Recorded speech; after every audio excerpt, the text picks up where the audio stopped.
Good morning. भौतिक विज्ञान की क्लास में आपका फिर से स्वागत है ना। लास्ट लेक्चर में हम फोटोइलेक्ट्रिक इफ़ेक्ट के परिणामों के बारे में बात कर रहे थे और हमने चिरसम्मत जो फिज़िक्स थी, ठीक है, यानी फोटोइलेक्ट्रिक इफ़ेक्ट तक जो ज्ञात फिज़िक्स थी उससे पीछे की, उस फिज़िक्स के आधार पर यानी तरंग स्वरूप जो था प्रकाश का, उसके आधार पर हमने फोटोइलेक्ट्रिक इफ़ेक्ट के परिणामों को समझाने का प्रयास किया था। और जो तरंग सिद्धांत था प्रकाश का, वो उन परिणामों की व्याख्या बिल्कुल नहीं कर पाया था, ये अपन ने देखा था, ठीक है। बाद में एक नई अवधारणा के बारे में हमने बात करी थी, जो मैक्स प्लांक ने कृष्णिका विकिरणों के उत्सर्जन स्पेक्ट्रम की व्याख्या करने के लिए दी थी। और उसको अपने क्या कहा था, प्रकाश का जो क्वांटम स्वरूप है उसके बारे में हमने बताया था। और ये भी बता दिया था जो क्वांटा होता है वो क्या होता है, प्रकाश का क्वांटा क्या होता है, कैसे माना गया था प्रकाश को, ठीक है। और उसके बाद ये भी बताया था कि उसके गुण क्या क्या होते हैं, ठीक है, उनकी भी अपन ने व्याख्या कर ली थी। अब उस प्रकाश के जो क्वांटम स्वरूप है उसकी व्याख्या फिर सही तरीके से फोटोइलेक्ट्रिक इफेक्ट के परिणामों को समझाने के लिए किसने करी, आइंस्टाइन ने यूज करी, ठीक है ना। आइंस्टाइन ने उसका उपयोग किया और उसके नाम पर ही ये जाना जाता है कि आइंस्टाइन का प्रकाश विद्युत समीकरण दिया उसने इनके परिणामों की व्याख्या करने के लिए। और उसके आधार पर उसने फोटोइलेक्ट्रिक इफेक्ट प्रकाश विद्युत प्रभाव के परिणामों की सफलतापूर्वक व्याख्या की, जो हम देखते हैं, है ना। तो हम क्या देखते हैं, आइंस्टाइन का प्रकाश विद्युत समीकरण।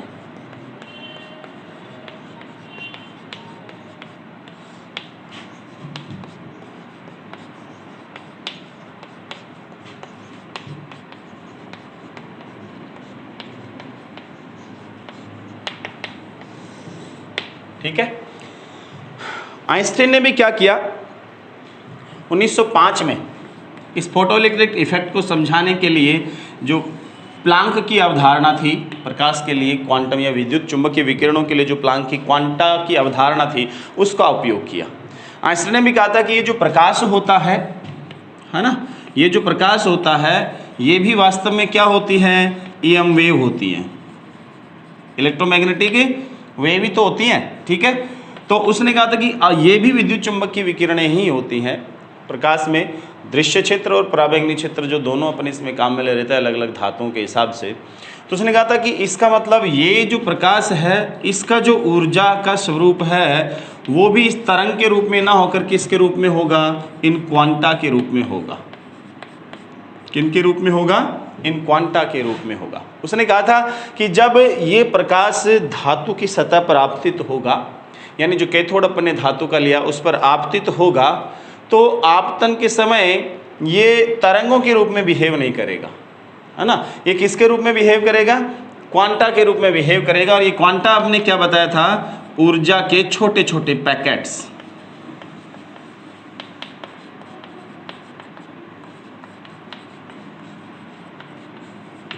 ऊर्जा के छोटे छोटे बंडल, इनके रूप में वो क्या होगा, आपतित होगा धातु की सतह पर। और ये जो ऊर्जा के छोटे छोटे पैकेट यानी जो क्वांटा हैं, जिनको कालांतर में हमने फोटोन कहा है, ये जो फोटोन हैं इन्हीं को अपन क्या कहते हैं, दूसरा नाम देते हैं आजकल इनको ऊर्जा का फोटोन, ठीक है। ये जो फोटोन हैं इनकी इलेक्ट्रॉनों के साथ अनुक्रिया होती है। किनके साथ अनुक्रिया होती है, धातु की सतह पर जो इलेक्ट्रॉन हैं उनके साथ, इन फोटोनों की इलेक्ट्रॉनों के साथ अनुक्रिया होती है। और अनुक्रिया क्या होती है, संघट्ट होती है, टक्कर होती है। बस ये बात आइंस्टाइन ने बताई कि आइंस्टाइन ने क्या कहा कि प्रकाश है वो भी वास्तव में क्या है, इन छोटे छोटे क्वांटाओं के रूप में है, संचरित होता है। और ये ऊर्जा के क्वांटा हैं, छोटे छोटे पैकेट हैं, ये फोटोन अपन ने बाद में इनको कहा कि ये क्वांटा क्या होते हैं, धातु की सतह पर आपतित होते हैं तो इलेक्ट्रॉनों के साथ अनुक्रिया करते हैं। अनुक्रिया मतलब उनके साथ संघट्ट करते हैं, टक्कर करते हैं। समझ गए बात आप। अब ये जो टक्कर होती है, इस टक्कर में क्या कहानी होती है, ये कह रहा है कि ये ऊर्जा के छोटे छोटे कण के कणीय स्वरूप में यहाँ व्यवहार करते हैं। ये भी तो कहा गया कि ऊर्जा का जो स्वरूप है यहाँ तरंग स्वरूप अपन ने पहले माना था, ये कह रहा है कि यहाँ यही तरंग स्वरूप किसके रूप में, छोटे छोटे पैकेटों के कणों के रूप में अपन को देखने को मिलता है, ठीक है। और ये स्वरूप तरंग के इसके मैटर के द्रव्य के यानी धातु की सतह के साथ अनुक्रिया करता है। अब इस प्रक्रिया में क्या होता है वो देखो, इस प्रक्रिया में क्या होता है वो देखो। अब उसने ये भी कहा कि ये जो फोटोन है ये अनुक्रिया करता है किसके साथ? धातु की सतह में, इस सतह के जस्ट नीचे जो इलेक्ट्रॉन है या उनसे नीचे भी कर सकता है, बताएंगे अभी, है ना। इलेक्ट्रॉन के साथ अनुक्रिया करता है। एक फोटोन एक टाइम में एक इलेक्ट्रॉन के साथ अनुक्रिया करता है, ये भी ध्यान रखना, ठीक है। तो धातु की सतह पर देखो, ये धातु की सतह है, यहाँ ये फोटॉन्स आपतित होती हैं, यानी प्रकाश किरणें आपतित होती हैं, और यहाँ इस सतह पर जैसे इनका आपतन होता है, इनका व्यवहार इन तारों के रूप से बदल जाता है और यहाँ ये फोटोनों के रूप में इंसिडेंट होती है, ये फोटोन इंसिडेंट होते हैं। अब धातु की सतह के नीचे इलेक्ट्रॉन है जो मुक्त रूप से धातु में क्या करते हैं? विचरण करते हैं। ये इलेक्ट्रॉन मूल रूप से कौन से होते हैं? परमाणुओं के बाह्यतम कोष वाले इलेक्ट्रॉन होते हैं जो नाभिक के आकर्षण से ढीले बंधे होते हैं, इसलिए इनको लगभग मुक्त इलेक्ट्रॉन की तरह बिहेव करता हुआ माना जाता है। अब क्या होता है कि ये फोटोन जैसे ये इलेक्ट्रॉन अपने पास नीचे धातु की सतह के, ठीक है, क्या होता है, ये फोटोन जैसे इस इलेक्ट्रॉन के साथ अनुक्रिया करता है, इस इलेक्ट्रॉन तक पहुंचता है ना, इस इलेक्ट्रॉन के साथ पहुंचता है, तो ये फोटोन क्या करेगा? इससे टक्कर करेगा। ये फोटोन है, इसके साथ पहुंचेगा। ये हो सकता है कि ये मिस हो जाए, ये इस तक पहुंचे, समझ गए कि यहाँ इसको जस्ट कोई इलेक्ट्रॉन नहीं मिला, बहुत नीचे जाके इलेक्ट्रॉन मिला, ये स्थितियाँ हो सकती हैं। अब क्या होगा, ये जो फोटोन था इसकी ऊर्जा अपन ने बताई थी, कितनी थी इसकी ऊर्जा? h न्यू आवृत्ति का प्रकाश आपतित होता है, तो ये कहते हैं कि इसकी ऊर्जा कितनी है? h है फोटोन की, ठीक है। अब ये फोटोन क्या करता है? इलेक्ट्रॉन के साथ जैसे ही अनुक्रिया करता है, टक्कर करता है, उस टक्कर वाली स्थिति में अपनी संपूर्ण ऊर्जा एक साथ ही दे देता है इलेक्ट्रॉन को। अब अगर हेड टू हेड सही परिस्थिति में टक्कर हुई, अगर कॉर्नर से हुई, मान लो थोड़ी सी दूरी से हुई, तो वो स्कैटर हो जाता है, चला जाता है, आगे किसी दूसरे इलेक्ट्रॉन को दे देगा, कोई दिक्कत नहीं। लेकिन जब भी इलेक्ट्रॉन के साथ इसकी संगत होगी, क्या करेगा? अपनी ये संपूर्ण ऊर्जा किसको दे देगा? इलेक्ट्रॉन को। अब ये ऊर्जा किसके पास आ गई? फोटोन ने सारी की सारी ऊर्जा किसको दे दी? जिसकी इलेक्ट्रॉन के साथ टक्कर करेगा उसको। अब देखो, हम कह रहे हैं कि धातु की ये जो सतह है, इसके नीचे जस्ट नीचे वाले इलेक्ट्रॉन इस जगह है, सपोज जैसे ये वाला इलेक्ट्रॉन है ना, इस जगह है ना, जस्ट सतह के जस्ट नीचे का इलेक्ट्रॉन इस लेवल पे है, यहाँ पे है, ठीक है। तो इन इलेक्ट्रॉनों को यहाँ धातु की सतह से बाहर आने के लिए इतनी ऊर्जा चाहिए, और उसको अपन क्या कहते हैं? फाई, कार्यफलन, फाई नॉट कह सकता हूँ मैं। क्या कहा जाता है? कार्यफलन, ये कहा जाता है। तो ऐसा ने कहा कि ये जैसे फोटोन इसको ऊर्जा देगा इलेक्ट्रॉन को, इलेक्ट्रॉन के पास कितनी ऊर्जा आ गई? h इतनी ऊर्जा इलेक्ट्रॉन के पास आ गई, है ना। अब ये जो इलेक्ट्रॉन है, कौन सा? यहाँ वाला इलेक्ट्रॉन, ये इस धातु की सतह से बाहर आना चाहेगा, समझ गए। बाहर आने के लिए इसको कितनी ऊर्जा सतह से बाहर आने के लिए खर्च करनी पड़ेगी? फाई नॉट है, कितनी उसके पास? h समझ गए। इसका मतलब ये हुआ कि h ऊर्जा फोटोन से इलेक्ट्रॉन को मिली है ना, और इलेक्ट्रॉन को यहाँ से बाहर आने के लिए, सतह से जस्ट नीचे वाले इलेक्ट्रॉन की बात कर रहे हैं अपन, है ना, सतह से जस्ट नीचे वाले इलेक्ट्रॉन को बाहर आने के लिए, या इससे थोड़ा नीचे है तो भी कोई बात नहीं है, वही बात है, उसका मान बढ़ जाएगा भाई, फाई का मान बढ़ जाएगा, ठीक है, इतना ही तो होगा। तो अपन करेंगे फाई, ये वाला फाई, केवल फाई कह सकते हैं। फाई नॉट तो मिनिमम है, जो जस्ट सतह के नीचे वाला, और नीचे वाला इलेक्ट्रॉन भी तो हो सकता है, ठीक है। तो क्या होगा, यहाँ से जस्ट बाहर आने के लिए उसको कितनी ऊर्जा चाहिए?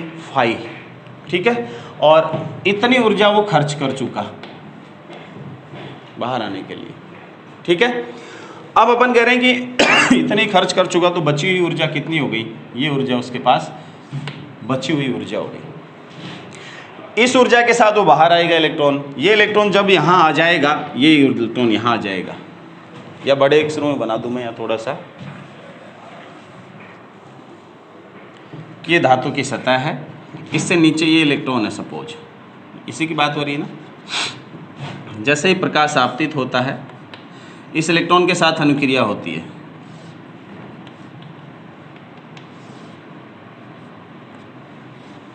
यहाँ होगी अनुक्रिया,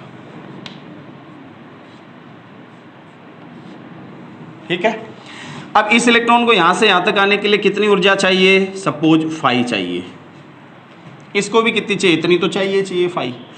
इस फोटोन ने इस इलेक्ट्रॉन से जैसे टक्कर करी भीतर, तो क्या हुआ? h ऊर्जा दी, इलेक्ट्रॉन इतनी ऊर्जा खर्च करके यहाँ सतह तक आएगा, यहाँ तक आएगा, कहाँ तक आएगा, ये इलेक्ट्रॉन कहाँ तक आ जाएगा, यहाँ तक आ जाएगा, बिना किसी अन्य से टक्कर किए हुए।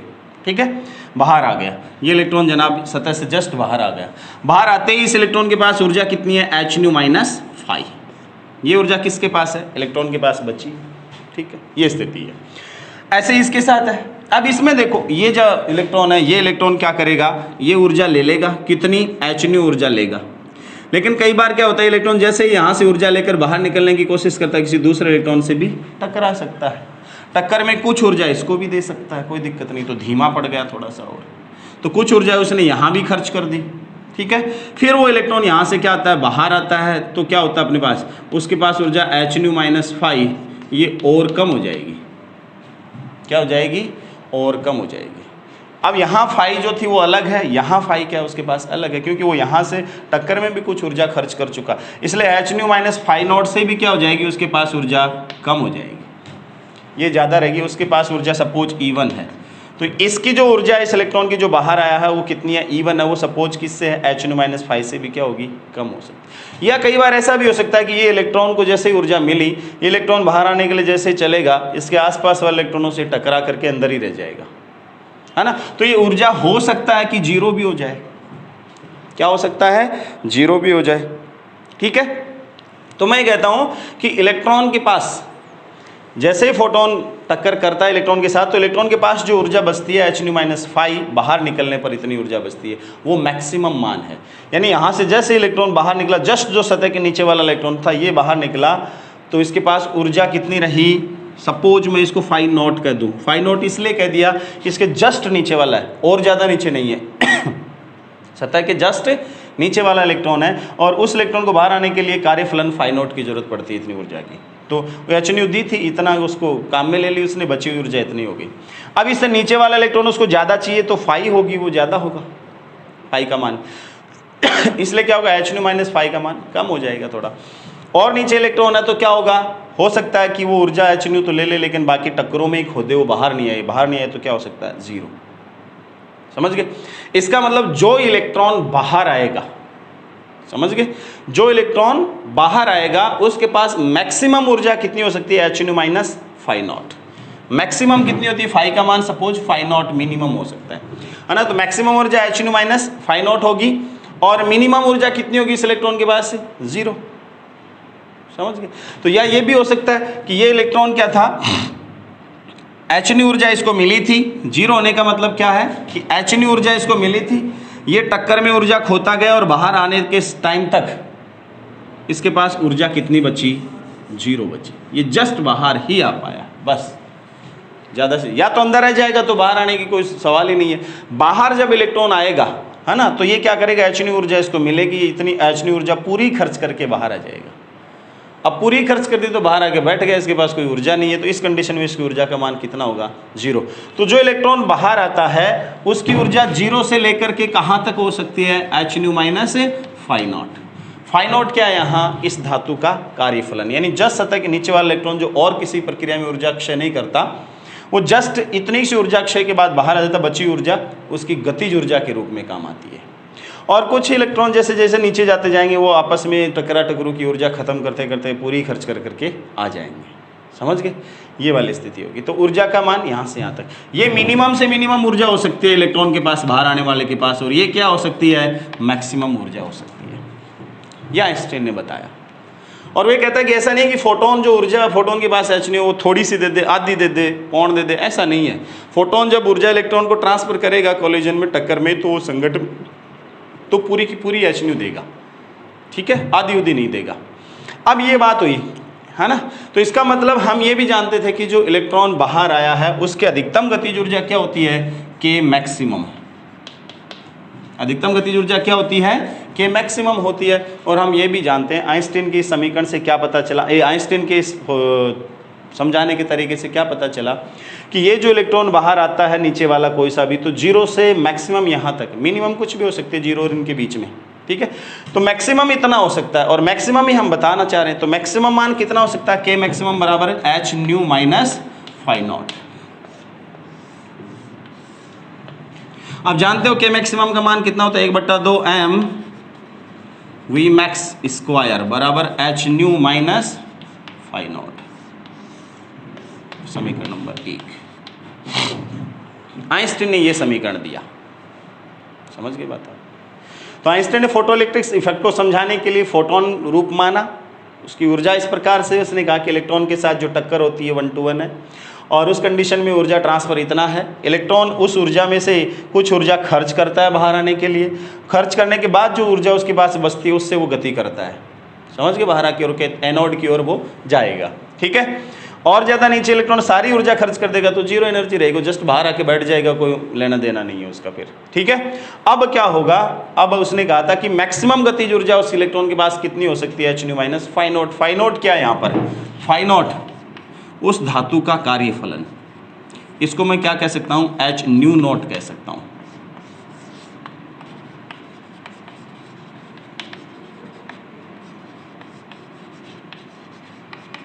धातु का कार्यफलन यानी वो न्यूनतम ऊर्जा धातु की सतह से इलेक्ट्रॉन को बाहर आने के लिए खर्च करनी पड़ती है। जो क्या करनी पड़ती है, धातु की सतह से जस्ट नीचे वाले इलेक्ट्रॉन को बाहर आने के लिए खर्च करनी पड़ती है मिनिमम ऊर्जा, वो क्या है, h nu नॉट। इसलिए अब इसको मैं ऐसा भी लिख सकता हूँ 1/2 mv मैक्स स्क्वायर बराबर h nu minus h nu not. एक ही बात है। ये जो समीकरण अपने पास है 3 रूप में अपन ने कैसे भी लिख दिया, इस रूप में लिख दो, ऐसे लिख दो, चाहे ऐसे लिख दो, बात एक ही है। ये समीकरण क्या कहलाता है, आइंस्टीन का प्रकाश विद्युत समीकरण कहलाता है। क्या कहलाता है,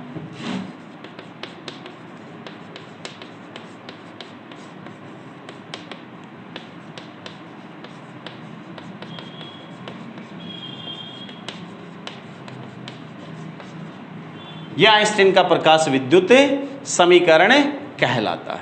कोई दिक्कत इसमें नहीं होनी चाहिए। गतिज ऊर्जा, अधिकतम गतिज ऊर्जा, आपतन की ऊर्जा फोटोन की, और कार्यफलन, इन तीनों के बीच क्या करता है, आइंस्टीन एक संबंध ज्ञात करता है, और इसी को क्या कहते हैं, आइंस्टीन का प्रकाश विद्युत समीकरण कहते हैं, वो जो बड़ा फेमस समीकरण है, समझ गए। ये आपसे पूछे कि प्रकाश का जो आइंस्टीन का प्रकाश विद्युत समीकरण है वो ज्ञात कीजिए, 2 नंबर का आ जाए तो यहाँ तक आपको करना है, सारी बातें बता के। अब इस समीकरण के आधार पर और इस परिकल्पना के आधार पर या इस बात के आधार पर आइंस्टीन ने क्या किया, प्रकाश विद्युत प्रभाव के जो प्रायोगिक परिणाम निकले थे उनकी व्याख्या करी, और उन व्याख्याओं के लिए उसने 1 by 1 करके इस समीकरण का उपयोग किया और इस कॉन्सेप्ट का उपयोग किया, जो निम्न प्रकार है। जो कैसे, देखो,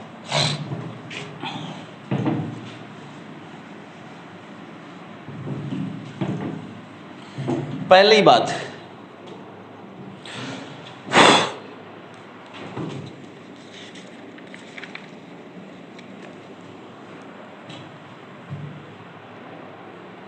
पहला, प्रकाश विद्युत प्रभाव के प्रायोगिक परिणामों की व्याख्या।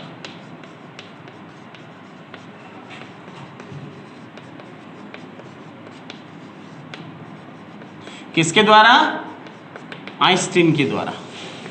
आइंस्टीन ने कैसे करी इनकी व्याख्या, वो देखो क्या था। पहली व्याख्या कि जो अपने पास प्रकाश के फोटोन आपतित होते हैं या प्रकाश फोटोनों के रूप में धातु की सतह पर आपतित होता है, इलेक्ट्रॉन से जैसे ही वो कोलिजन करता है, टक्कर करता है, इतनी ऊर्जा वो इलेक्ट्रॉन को ट्रांसफर करता है।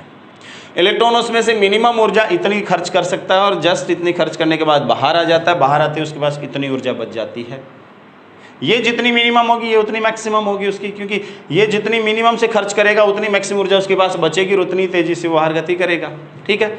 इसलिए ये उसके पास अधिकतम गतिज ऊर्जा है। देखो जरा, प्रकाश विद्युत समीकरण में ये जो अधिकतम गतिज ऊर्जा वो किस पर निर्भरता दर्शा रही है। फाई नॉट तो धातु के लिए फिक्स होता है, किसी पर्टिकुलर धातु के लिए इसका मान निश्चित होता है, तो किस पर डिपेंड, एच कांस्टेंट है, एच को यहाँ प्लांक कांस्टेंट कहा जाता है, प्लांक नियतांक कहा जाता है, ठीक है। तो के मैक्सिमम किस पर डिपेंड कर रही है, न्यू पर डिपेंड कर रही है। किस पर डिपेंड कर रही है, न्यू पर डिपेंड कर रही है। इसका मतलब अधिकतम गतिज ऊर्जा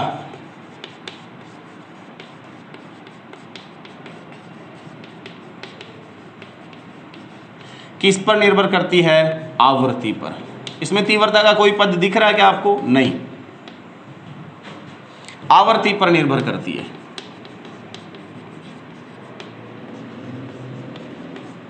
पहली बात, जो कि प्रकाश विद्युत प्रभाव की प्रायोगिक परिणामों से मैच करता है।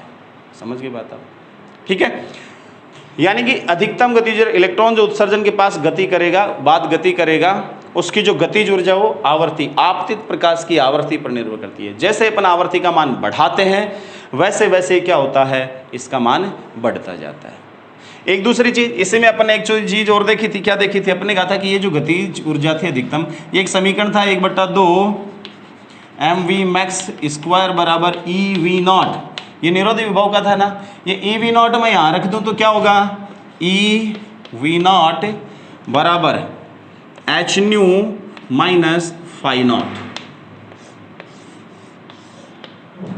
या V0 बराबर H/E इलेक्ट्रॉनिक आवेश है, new H constant, E constant minus φ0/E। ये भी किसी धातु के लिए फिक्स होता है φ0, ये भी कांस्टेंट। तो ये कांस्टेंट है, ये ब्रैकेट वाली राशि कांस्टेंट है। तो देखो जरा यहाँ ये जो V0 है वो डायरेक्टली प्रोपोर्शनल है आवर्ती के, यानी निरोधी विभव डायरेक्टली किस पर डिपेंड करना चाहिए, आवर्ती पे। और यही देखा गया था, यही क्या हुआ था, देखा गया था प्रकाश विद्युत प्रभाव के परिणामों में। इसलिए पहला जो अपने पास था कॉन्सेप्ट या जो परिणाम आया था उसकी बहुत अच्छे से एक्सप्लेनेशन देता है कौन, आइंस्टीन। ठीक है, दूसरी जो बात अपने पास आई थी वो क्या थी, हम कह रहे थे कि दूसरी बात में कि इलेक्ट्रॉन जैसे क्या करते हैं, इलेक्ट्रॉन को जैसे ऊर्जा hν0 मिले, इलेक्ट्रॉन थोड़ा नीचे है ना, और वो क्या करता है बाहर आने के लिए, सपोज आवर्ती इतनी कम है आपतित प्रकाश की, वो सतह से जस्ट नीचे वाला इलेक्ट्रॉन वो बाहर ही आ पाता है। यानी फोटोन के पास इतनी ही ऊर्जा है कि वो जस्ट क्या कर सकता है, इलेक्ट्रॉन को बाहर ला के रख सकता है। तो बाहर ला के रख सकता है तो बाद में इलेक्ट्रॉन गति नहीं करता, इसका मतलब उसके पास गतिज ऊर्जा 0 होगी। यानी सतह से इलेक्ट्रॉन, ये जो इलेक्ट्रॉन था ये सतह से जस्ट बाहर आके यहाँ बैठ जाता है। इसका मतलब क्या हुआ, इलेक्ट्रॉन यहाँ ही आके बैठ गया। अब K मैक्सिमम कितनी है इलेक्ट्रॉन की, 0 है। इलेक्ट्रॉन की गतिज ऊर्जा कितनी है, 0 है। तो इस स्थिति में क्या होगा, K मैक्सिमम 0 करोगे तो hν माइनस φ0 बराबर 0। और ये किस पर होता है, सपोज एक न्यूनतम आवर्ती पर होता है। हम कह रहे हैं कि हमने प्रकाश की जो फोटोन इस पर डाले थे और उन फोटोनों की आवर्ती अपन ने बढ़ाते बढ़ाते इतनी कर दी कि ν0 तक आते आते इलेक्ट्रॉन बाहर आ जाता है, उसकी गतिज ऊर्जा 0। इससे नीचे तो गतिज ऊर्जा आप जानते हो ऋणात्मक नहीं होती, गतिज ऊर्जा ऋणात्मक नहीं होती। इसलिए अपने पास ये जो K मैक्सिमम था ना, hν माइनस φ0, हम जानते हैं कि गतिज ऊर्जा ऋणात्मक नहीं होती। नहीं होने का मतलब क्या होना चाहिए, hν greater than equal to φ0 हो सकता है, या तो ये 0 हो या ग्रेटर देन 0, क्योंकि K मैक्स क्या होना चाहिए, ग्रेटर देन इक्वल टू 0, या तो मैक्सिमम गतिज ऊर्जा उसकी 0 हो जाए या क्या हो जाए 0 से ज़्यादा। नेगेटिव का तो कोई कॉन्सेप्ट ही नहीं है। इसलिए अपन कहते हैं कि इसका मान hν greater than equal to क्या होना चाहिए, φ0 होना चाहिए, है ना। और जो ग्रेटर देन वाली बात तो मैक्सिमम हो सकती है कितने भी, लेकिन इक्विवेलेंट वाली बात सपोज इस आवर्ती पर होती है ना, और इस आवर्ती पर होती है तो hν0 अपने पास आ गया। तो फाई कितना आ गया, φ0 बराबर hν0। इसका मतलब इस आवर्ती से, है ना, ये जो ν0 आवर्ती है इससे कम कर देंगे तो ये समीकरण का पालन नहीं होगा और K मैक्सिमम माइनस में जाएगी, जिसका कोई मतलब नहीं है। इसका मतलब K greater than equal to 0 होने के लिए, 0 वाला जो केस है कि उसमें गतिज ऊर्जा चलो 0 ही है, इलेक्ट्रॉन बाहर ही आया है बस, तो उस केस में न्यूनतम आवर्ती वो किस पर डिपेंड करेगा, आवर्ती पर, क्योंकि H कांस्टेंट है तो ये फाई के साथ रिलेशन किसका है, न्यू का। तो अपन कह रहे हैं कि ν0 मिनिमम ऐसा मान है, आवर्ती का मिनिमम ऐसा मान है जिसके लिए गतिज ऊर्जा 0 है। समझ गए, ठीक है। तो अपन कह रहे हैं कि मिनिमम आवर्ती, न्यूनतम आवर्ती ν0,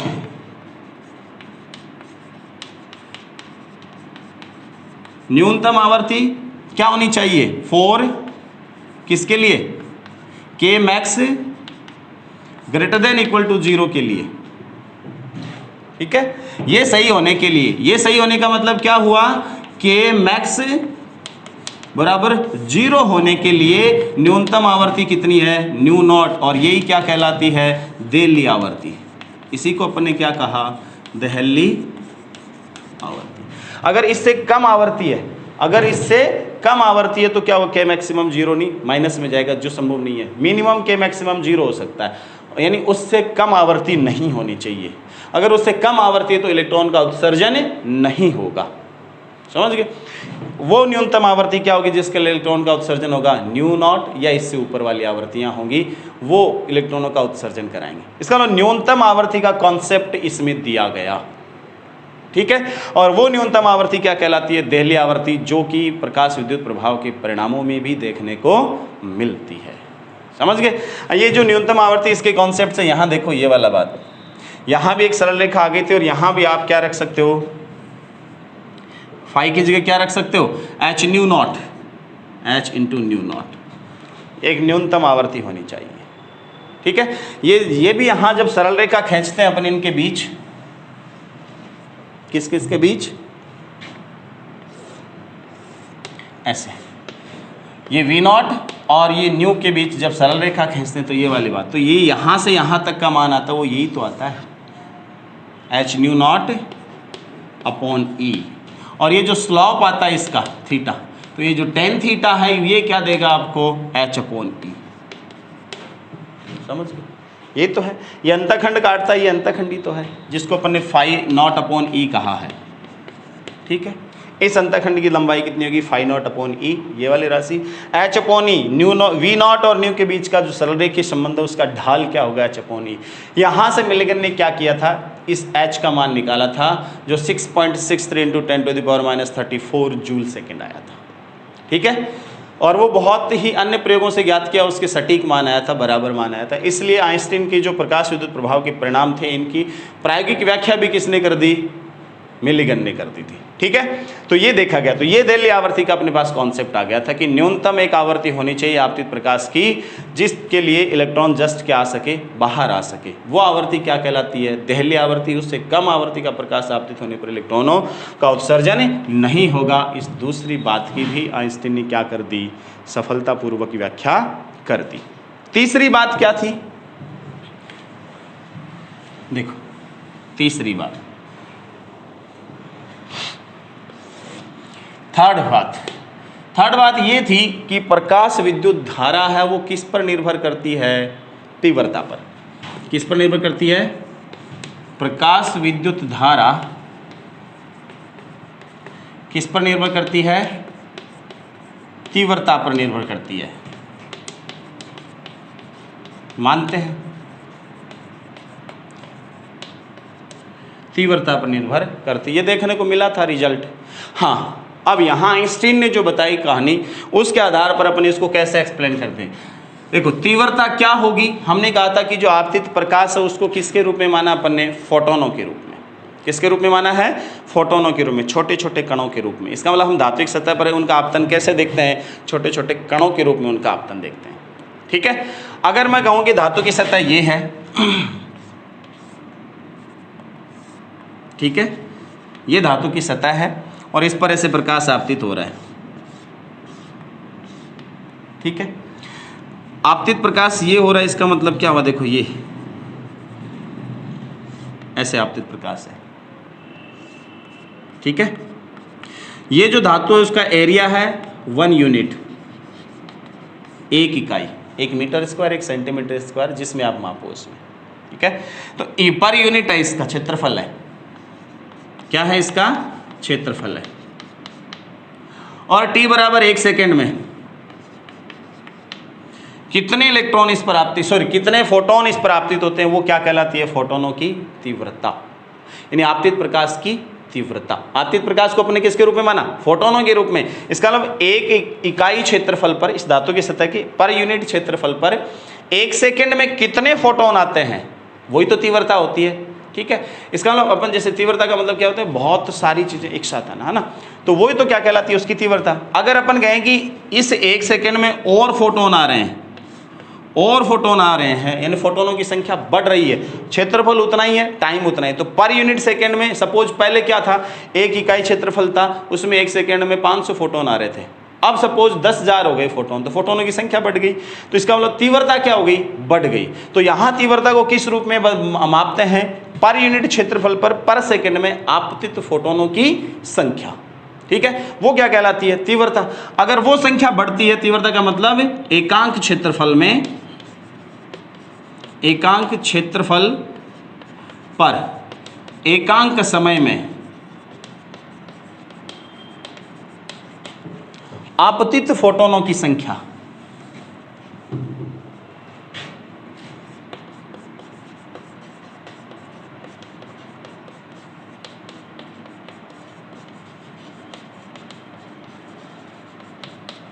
क्या कहलाती है? तीव्रता।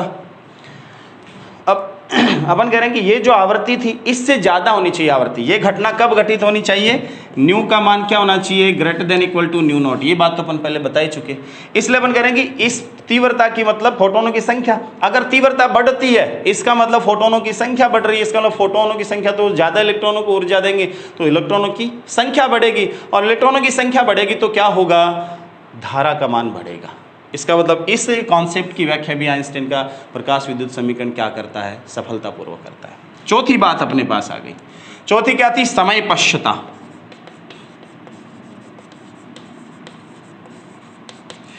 आइंस्टाइन ये कहता है कि ये जो इलेक्ट्रॉनों पर फोटोन आपतित होते हैं, इलेक्ट्रॉनों के साथ जो संघट करते हैं, टक्कर करते हैं, तो आप जानते हो टक्कर वाली जो घटना है वो तात्क्षणिक होती है। ऐसा नहीं कोई चीज़ आके आई, टकराई, फिर काफ़ी देर तक टक्कर होती रही, ऐसा नहीं होता।